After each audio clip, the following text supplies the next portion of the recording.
So today we're going to be continuing to look at a scenario where civilization completely disappears and starts over. We are now on episode 5 of this series and it has been going strong. Now in the last episode we saw the rapid expansion and filling in of Europe. So all of continental Europe has been filled in by various different countries. And in the last episode we probably saw our most new countries being formed out of all of the episodes so far. So that will definitely lead to some interesting scenarios and war scenarios over here in Europe. And yeah, so I do just want to say real quick, I have a second streaming channel that I started streaming on not too long ago. If you haven't already, go subscribe to it. It should be on the screen hopefully. Last time I told you guys to go check it out. We got about 100 people to do it. Let's try to get to 200 people to go over there and subscribe. And you don't even have to watch the streams. Just supporting the channel is helpful. Just like supporting this channel is helpful. So you can do that by, liking, subscribing, leaving a comment with your input. And yeah, all of that is greatly appreciated. Going back to that second channel just real quick, if you want to skip ahead, please go ahead and do so. But I recently we just got monetized over there, which is freaking insane. I never thought I would have, I always say this, but I never thought I would have 1,000 subscribers, never 2,000, or then 10,000 and then 100,000. I never thought I'd be monetized. Here I am monetized on this channel, and then also just a second channel with 5,000 subscribers. It's just insane what we've been able to accomplish, and just want to once again say thank you guys for all that support. It means a lot to me. Reading your comments, you guys are awesome. That's all I'm going to say. But yeah, let's go ahead and jump straight into this scenario. Okay, so where do we start here? Well, I was reading through the comments and you guys had a ton of good ideas for what to do next. And one of the reoccurring ones that I really liked was having a group of people break off from the main civilization area and go somewhere else and start their own little, bubble of countries. Now at this point, the world has been explored, maybe a fifth of it has been explored, maybe actually a sixth of it, I don't know. But I do really like that idea, and we're going to be doing that today. So you have a group of people from the red and blue team going off and traveling east. These guys are kind of a collaborative effort to abandon this monstrosity of a mess, and they really just want to start fresh and not have any connections or ties to these groups of people. Now, their full motives are unknown.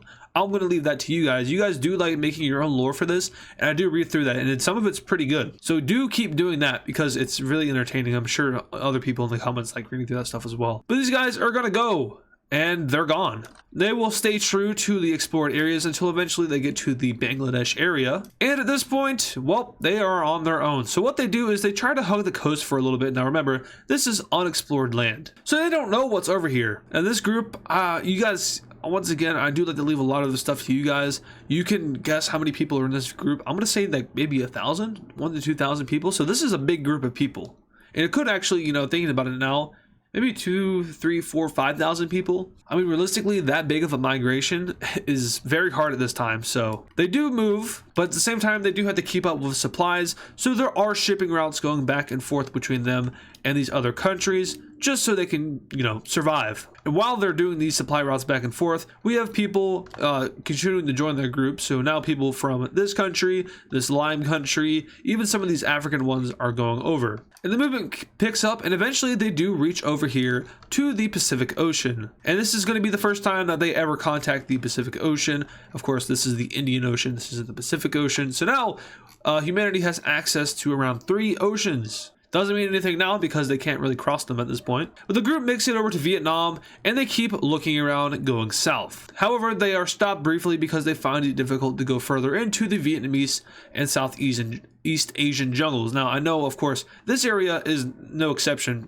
These are very similar in geography and climate. However, if we remember anything about the yellow people, that yellow team, they like going north because it's cold. And a few people within this group advise that they go north because north usually leads to better geography, except for mountains. Those are not fun. So the group now moves north, going into what is present day China and around this little bay area thing here. They do see this island and they send a boat out to explore it. Successful. They also, of course, explore this area within, using it for fishing and any other resource they need. They now move further up the Chinese coast and take over areas which were once Hong Kong and other major Chinese cities, and this is, of course, taking a couple of years, so this isn't just happening all at once. And of course, while this is happening, there's other events happening, other, major events happening over here, but we'll cover that in a little bit. And once again, I've said this before in multiple episodes, but the timeline is pretty much completely up to you guys. I'll put major information in sometimes, but in terms of what year it is, how long it's been since, you know, the formation of the red country, and all those other bits of information concerning timing. That's all up to you guys. This really is your series. I'm just, you know, I'm the pilot, I'm directing it. Anyway, this group has now made its way all the way up the Chinese coast and is getting near towards the Korean peninsula. At this point, their geographical conditions are pretty nice. You know, there's tons of forests, you know, there's ocean is very nice, and they make their way into the Korean peninsula, and it is here that we see this group settle down. So after going hundreds of miles or kilometers, or I guess thousands actually, across the world, starting off over here in the Arabian Peninsula and ending up over here in the Korean peninsula, this group has finally found its place to settle down. They are far enough away for where they don't have to have any contact with these other countries, but they are sort of close enough to where if anything were to happen, or they need like more supplies, or even if they wanted to trade with them, it isn't that big of a hassle, but it kind of is. See, it's a big hassle right now, but you know, as their technology advances, maybe it won't be as big of a hassle in the future. And I'm not gonna lie, we're kind of getting to the point where I'm running out of colors to use. So we're gonna end up going with another like red-brown color. I guess something like that's fine. I'm gonna try to color match it over here to make sure we haven't used it yet. Nope, we're good. So these guys, like I said, they're going to completely settle the Korean peninsula, and they will continue to explore around, but they're not going to stray too far away from home now. Eventually, they do get the needed technology, you know, boat technology, to travel around back and forth all these different areas. And over time, this entire channel will be filled in, but for now, we're just kind of coloring a little bit of it. All right, so back to Europe.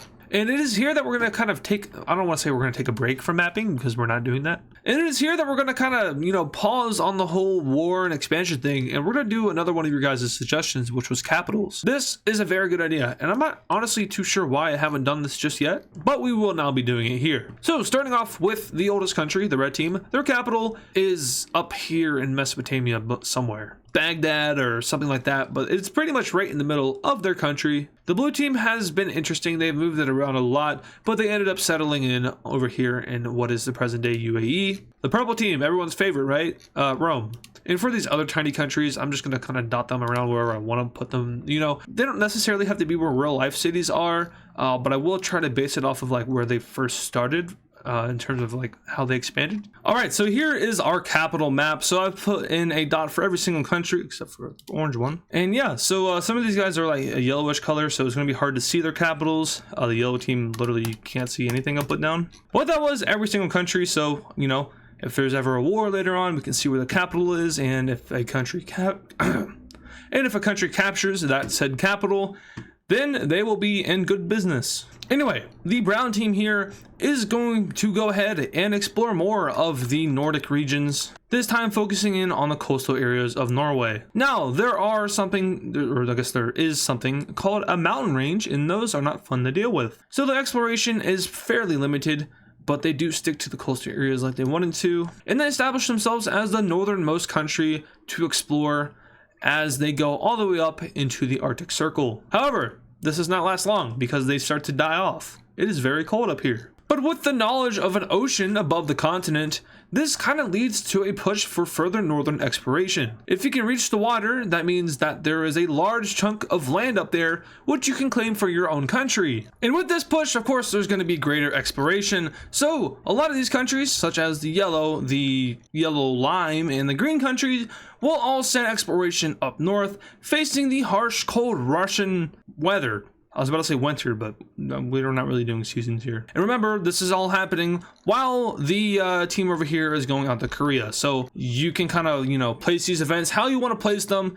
But I'm telling you, or I guess I'm saying that these are concurrent events. They're happening at the same time. I guess a better word would be parallel events. Eventually, it gets so damn cold that they start losing too many people and they have to stop. However, one of the countries, the yellow lime team, they reach the Arctic Circle, or so they believe. Of course, you know, this is actually just like a gulf slash bay slash enclave of water, whatever you want to call it. But, you know, they basically did it. I mean, they did do it, just not the whole open ocean. After some more prepping, some more gear building, and warm clothes wearing, the entire northern coast of the Arctic Circle is discovered by civilization. And of course, with that, they also are able to push into Finland, and surprisingly enough, almost all of Finland is discovered before all of Norway and Sweden. However, it is still cold as balls over here, and the casualties are very great. And honestly, the support among the people in these countries is dwindling because of the fact that, well, you know, so many people are dying in this exploration, and they're not even going to colonize this. They're just doing this out of curiosity, and people are dying for no reason. So why are we doing that? So, you know, some people start to get angry. The green team is going to go ahead and try to justify this by colonizing some of this land they just got, but eventually they are getting a little bit too big to, you know, sustain themselves. The biggest country in the world right now is, I think, the red team. And that's because they are the most powerful as well. You know, they have the greatest economy, biggest population, they have the biggest military, and they're the biggest country. So they're able to sustain themselves. But the green team is not like the red team. The green team, it is very old, but the economy of the green team is not great. The red team is in like the center of all of this, or near to the center of all of it. And that gives them a big benefit when it comes to economy and trading among the countries. The green team is kind of in the way, out of the way. And, you know, if you're going from India over and up to like the lime country here, you're going to go, of course, through this country, through the red country, and you might be in the green country for a couple of miles or kilometers.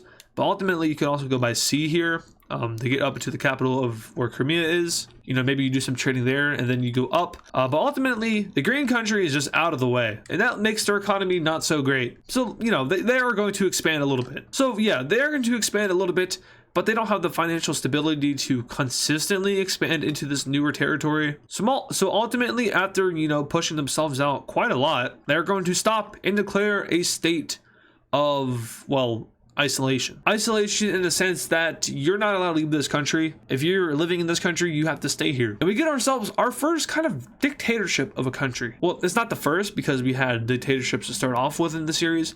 We are still in like the aristocratical stage, getting more towards the monarchy stage of civilization. And then, you know, after monarchy, you get yourselves constitutional monarchies, and then democracies, and then republics. We're like in between aristocratic society and monarch society. But these guys, no, they're dictatorship. They don't want anyone to leave the country. You're allowed to come into the country as like a visitor, but if you're going to move here, you're moving here permanently. And if you want to trade here, you're allowed to trade here and leave. But we're going to tax the hell out of you. So if you want to trade one thing, you're actually going to have to give us two things. So yeah, this green team country, no one really likes it. You know, despite being the third oldest country, they don't have a lot of respect. Anyway, enough slandering of the green country. The lime country will do a little bit of expansion as well. However, if we remember, this was a part of the yellow... Hello? And the whole point of the lime team's existence was that they broke away from the yellow team because they were expanding too much and not giving enough of care for their civilians. So the lime team is kind of limited in its ability to expand up, but they do so nonetheless at the cost of some civilians getting angry. The civilians in these three countries right here, the orange, the gold, and the lime country, those guys they're very, how do I put this? If there was to be a democracy in any of the countries in the world, the first ones to do it would be these three guys. They're very people orientated, which means the people have a lot of say in their government. The aristocrats within these countries are very people friendly. In fact, you know, it's not necessarily the rich elites that are the aristocrats. I mean, of course, no matter where you go in any of these countries, the rich are going to have a lot of power, but civilians are getting in on the aristocratic society, and that's really connecting the government and the people. So while the government wants to do one thing, it has to get the support of the people to do it, and that, you know, that is sort of the case for anyone. But when you're more connected like this, the people give you more leeway as a government. Whereas you have the yellow team over here who just kind of does whatever they want. You know, they once were down here in Crimea, and they've been pushed all the way back up to the Nordic region. They're going to expand more, and they're going to do it without any care in the world. They go up into Finland around this lake here, and eventually they stop because something happened. The former countries, which were once a part of the yellow country, all declared war on them. That's right, the yellow team lore is getting even thicker. These three band together in order to attempt to dissolve the yellow team as a state, because the leaders of the government just never learn. You know, no matter how many times they replace their leader, no matter how many times they say, oh, we'll do this and that, and we'll save you guys, and we won't expand anymore, they're going to keep doing it because it's just the nature of the yellow team. So these three band together and start to invade into yellow team territory, and I think this is our first coalition of the series. Now, no one, and I mean no one, is going to come to the help of the yellow team. They are a good trade destination, but the only issue is that they're not a good country. It's got human rights on the scale of China, and if you know anything about that, that's not a very good country to be compared to when we're talking about human rights. So yeah, the civilians of these three countries here, now of course they would have mixed emotions on war, but they do overall feel that it is necessary to attempt to liberate the people of the yellow team. This guy looks like a face, you know, here's his eyes, his nose, his lips. That's kind of funny. I don't know if I'm going to leave it like that though, because I'm not really sure if I like how it looks. That's better. It still kind of looks like a face. But yeah, this war is going to be going on for a few weeks, and the yellow team essentially offers no resistance to this. And even the yellowish lime team, I'm not sure what to call these guys, but they are going to offer forms of, you know, aggression and victory, despite being one of the weaker countries in the world. Not the weakest, that would go to one of these guys. But they are certainly one of the weaker countries. And eventually these countries start to get a little bit too big, and we have to once again bring in the factor of the people. Now, like I said, they were in support of this war, and they still are in support of liberating the people of the yellow team. However, the issue is that it's becoming expensive and they're losing a lot of lives. And in between, you know, liberating someone else's people and liberating your own people and, you know, having a good standing with your people, I think the people of these countries would rather, you know, focus on themselves than others. And so the yellow team is once again spared.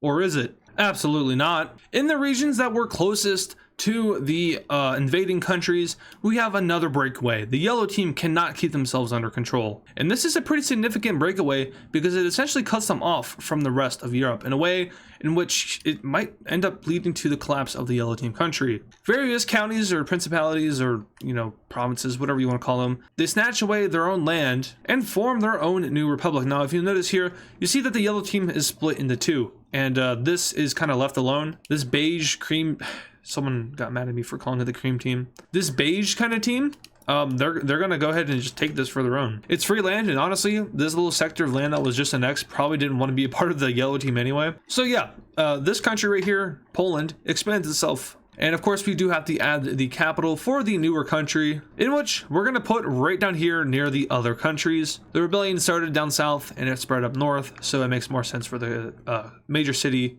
/ capital to be down here. And yeah, the journey of the yellow team is something that needs to be studied. From all the way down here, I mean, they started expanding from like over here, and they managed to make themselves go all the way up to Crimea, and then up, and then over, and then now up even more. So the yellow team they really are the true purple team, aren't they? I mean, the purple team was originally what their plan was for them to be nomadic and move around a lot, but they eventually got tired of that idea and just settled down on a ginormous freaking empire that spans the Mediterranean. And well, the yellow team basically filled their role in a very unpleasant way because, you know, instead of expanding, they've just been kicked out. The greater yellow team area really, I mean, they could have had all this if they just kept their shit together. I mean, the greater yellow team, I mean, it really could look something like this if they just kept it all together, you know, listen to the civilians and expanded at the same time. They could have been the largest country, maybe even the most powerful, but nope, leaders aren't smart enough for that. Anyway, with the discovering of the Arctic Circle, going back to that now, we have the filling in of this area of water.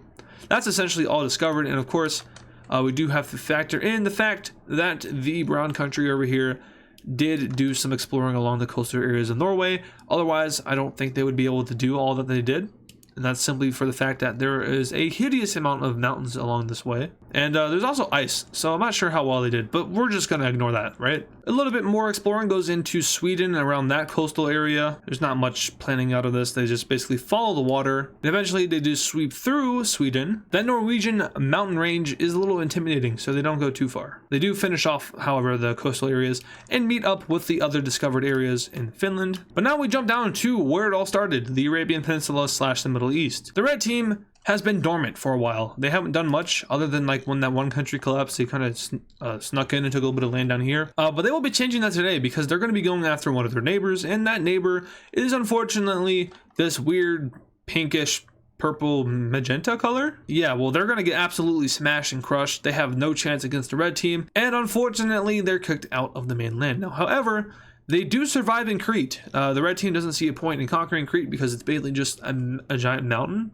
And, you know, that doesn't serve much interest for the red team and their higher ups. So they will leave that alone And of course, with that, they make a peace treaty with the Magenta team, and they move their capital over to Crete. So now we just have an island country here, which is pretty cool. The pink team is terrified, as they should be, but they won't do anything about it. So they just chill and probably wait for their inevitable destruction by the red or orange team. Anyway, with the conclusion of that event, we have a conclusion of another event, the colonization of Korea. So that lines up, that kind of shows the timeline for you. All that stuff happened while they were exploring over to Korea, and it just so happened to now link up. So the red team finished this invasion, and then maybe the next day or 2 days later or something like that, we have the full colonization and settlement of Korea. Back in Europe, the Netherlands country will go ahead and colonize more of Sweden and the Nordic regions, eventually wrapping around the Nordic, or the entrance to the Baltic Sea. They take over where modern day Oslo is and move up towards Stockholm and take over that area. The brown team has pretty much established itself